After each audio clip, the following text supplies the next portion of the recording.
Hello and welcome. I am the Suit&Tie Dip&ChewGuy, and this is the number 18 short format Chew Review. This is Chew Review Part 2. Durango. Taking a look at the packaging, you have a standard 3-ounce net weight bag. It's basically the same on both sides. The one side does have a flap. It is just one flap over. The bag does have a ziplock, all right? The punch code, if you flip the flap up, is located right here. I do not know what it means. This product is good. Blended smooth is what is being advertised on the flaps and under them. All right. Flavor Saver resealable package. Flavor Saver is what they call the Ziplocs on National Tobacco products. All right. So this is a National Tobacco product. They are the makers of this and quite a number of other chews. They also are the distributors of Stoker's. On the bottom, so you have the National Tobacco branding there. As I have said repeatedly, they are running through their old bags. National Tobacco has changed its name. It is now Turning Point Brands. They do have a website. If you punch that in, they do show everything that they distribute and make. Durango, Big Mountain, Appalachia, Stoker's, etc. Underage sale prohibited. Barcode. Sale only allowed in the United States. And then the leaf content. This is no less than 7% domestic. Because evidently there is a less than 7%. 1 through 6. And no more or less, I suppose, than 93% foreign. This is a budget product. Take that into account when mulling over those numbers. All right?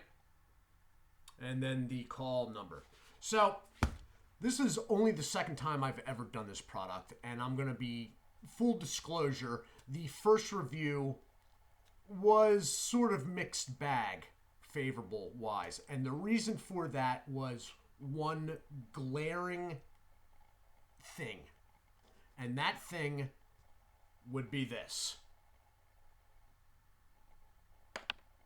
Yes. That's not even a stem. That is a tobacco plant stalk. It's a chunk of a stalk, and it was in the other Durango bag. Now, as I said, this is a budget product, but still, this is a little bit, it's basically once dried, a piece of wood was in the bag. Didn't make it into my mouth, but that was the reason. That all said, this is only the second time that I've had this product. This could have been a one-off, to be fair. I mean, I could have gotten the bad bag. It happens. So, I'm going to open this up. Now, they say blended smooth. Normally, and from what I remember, I would say this would be trying to go head-to-head with Beech Nut. Because that has always been billed as, a smooth chew. There are 6 glue dots, by the way. If you can see them breaking there and ripping the bag.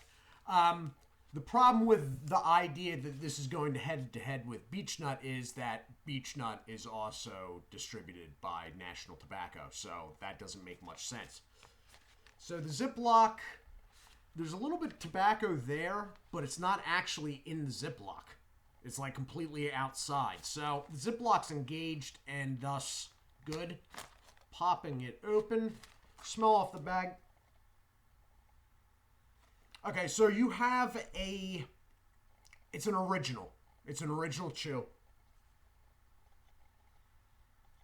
It's somewhat different in smell. It has the raisins smell, but there's something different about it. I've never, between the two reviews, I haven't really been able to put it doesn't smell washed out, let me put it that way, but it's not quite what you smell when you open up a bag of Redman, all right? So looking in the bag, it is, moisture level's good. It's not wet. It's not Stoker's. There are some light blonde highlights in places, but it's pretty liberally treated. Let me get some out here. And it's tacky to the touch, all right? So, actually, to tell you the truth, this stuff is feeling really soft right now between the fingers. So there is a lot of translucent bits. It has been treated well with whatever they treated it with. It is what I would call a medium cut on chew, all right? It feels really soft. So I'm going to throw it in, and then I'm going to hit the pause button. Doesn't seem to be any stem material at all. Back in a moment. Okay, I am back. I am pleasantly surprised here. Number one, there were no, I actually checked through the bag. There was nothing stem stalk wise in it. I'm thinking maybe the first review I just literally got a bad bag. The flavor's good. The flavor's good and the product's very soft. There is some secondary stem material like leaf veins, which I sort of actually like and stuff, by the way. I don't know if I've ever said this before. Redman has them a lot, and they pop when you bite down on them. They sort of give a little popping feel. I actually like that. I look for that. Maybe that's just me being weird. So there's a little bit of that. The flavor, it is smooth. It doesn't have an edge to it like Redman or a like upper tier original. Okay, there's not going to be any tingle. It's going to be trending lower chew nicotine wise. All chew, for people unfamiliar, is low in nicotine when compared to dip. I'm going to say, flavor-wise,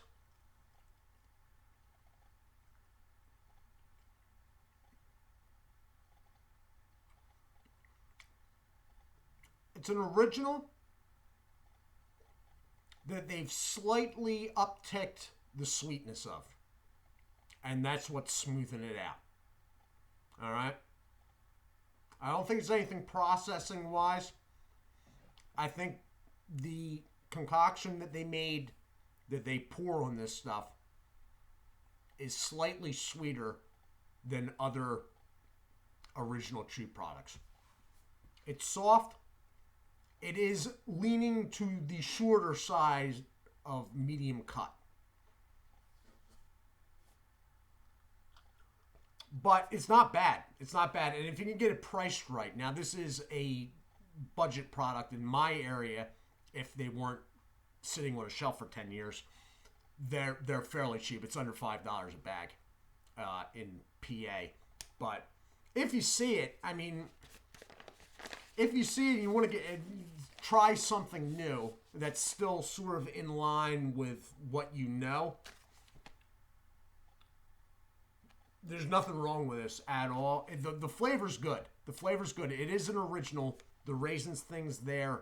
It's just slightly more sweet, and I think that's what's smoothing it out. So they're not lying when they say blended smooth. So this has been Chew Review Part 2, Durango from National Tobacco, a.k.a. Turning Point Brands. I am the Suit&Tie, Dip&ChewGuy. I do hope you all are well. Do take care of yourselves, and as always, God bless.